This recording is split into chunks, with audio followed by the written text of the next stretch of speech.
Chapter 23. And the whole multitude of them, rising up, led him to Pilate. And they began to accuse him, saying, We have found this man perverting our nation, and forbidding to give tribute to Caesar, saying that he himself is Christ, a king. And Pilate demanded of him, saying, Art thou the king of the Jews? And he answering him said, Thou sayest. And Pilate said to the chief priests and the crowds, I find no guilt in this man. But they insisted, saying, He stirs up the people, teaching throughout all Judea, beginning from Galilee even on to here.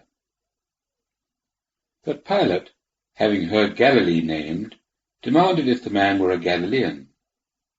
And having learned that he was of Herod's jurisdiction, remitted him to Herod, who himself also was at Jerusalem in those days.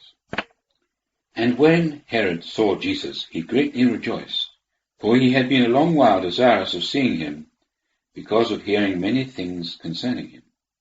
And he hoped to see some sign done by him. And he questioned him in many words, but he answered him nothing. And the chief priests and the scribes stood and accused him violently. And Herod with his troops, having set him at naught and mocked him, having put a splendid robe upon him, sent him back to Pilate. And Pilate and Herod became friends with one another that same day, for they had been at enmity before between themselves. Verse 13. And Pilate, having called together the chief priests and the rulers and the people, said to them, Ye have brought to me this man as turning away the people to rebellion, and behold, I, having examined him before you, have found nothing criminal in this man as to the things of which ye accuse him. Nor Herod either, for I remitted you to him, and behold, nothing worthy of death is done by him. Having chastised him, therefore, I will release him. Now he was obliged to release one for them at the feast. But they cried out in a mass, saying, Away with this man, and release Barabbas to us, who was one who, for a certain tumult which had taken place in the city, and for murder, had been cast into prison. Pilate, therefore, desirous to release Jesus, again addressed them. But they cried out in reply, saying, Crucify, crucify him. And he said the third time to them, What evil then has this man done?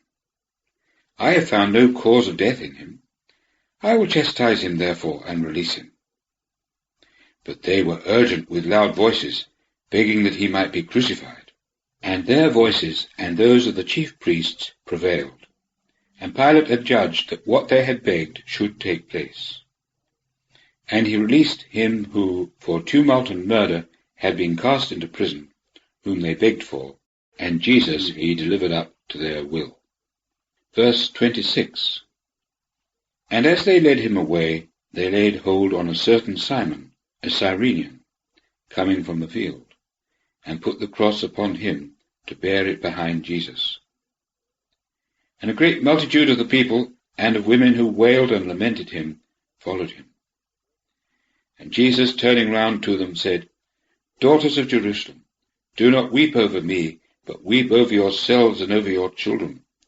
For behold, days are coming in which they will say, Blessed are the barren, and wombs that have not borne, and breasts that have not given suck. Then shall they begin to say to the mountains, Fall upon us, and to the hills, Cover us. For if these things are done in the green tree, what shall take place in the dry? Now 2 others also, malefactors, were led with him to be put to death. And when they came to the place which is called Skull, there they crucified him, and the malefactors, one on the right hand, the other on the left. And Jesus said, Father, forgive them, for they know not what they do. And parting out his garments, they cast lots. And the people stood beholding, and the rulers also with them sneered, saying, He has saved others, let him save himself if this is the Christ, the chosen one of God. And the soldiers also made game of him, coming up offering him vinegar, and saying, If thou be king of the Jews, save thyself. And there was also an inscription written over him, in Greek and Roman and Hebrew letters, This is the King of the Jews.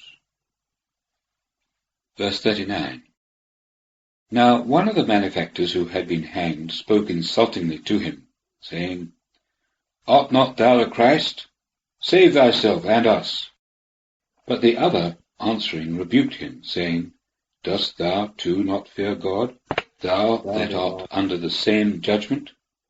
And we indeed justly, for we receive the just recompense of what we have done. But this man has done nothing amiss. And he said to Jesus, Remember me, Lord, when thou comest in thy kingdom. And Jesus said to him, Verily I say to thee, today shalt thou be with me in paradise. Verse 44. And it was about the 6th hour, and there came darkness over the whole land until the 9th hour.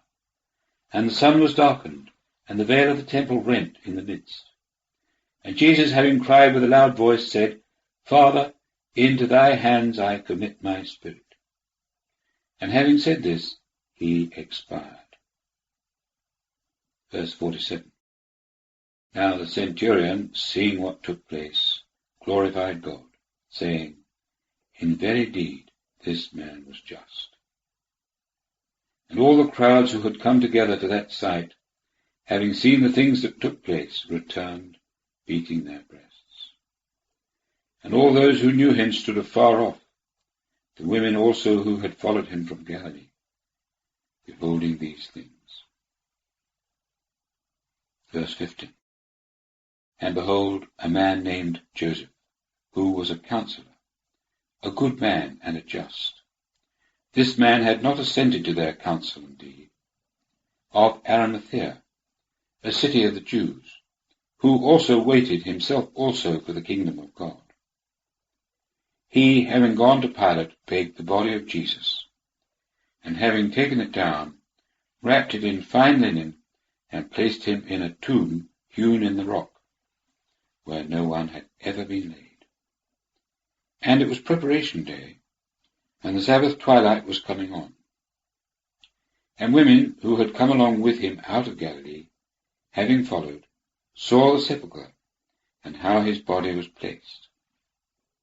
And having returned, they prepared aromatic spices and ointments, and remained quiet on the Sabbath, according to the commandment.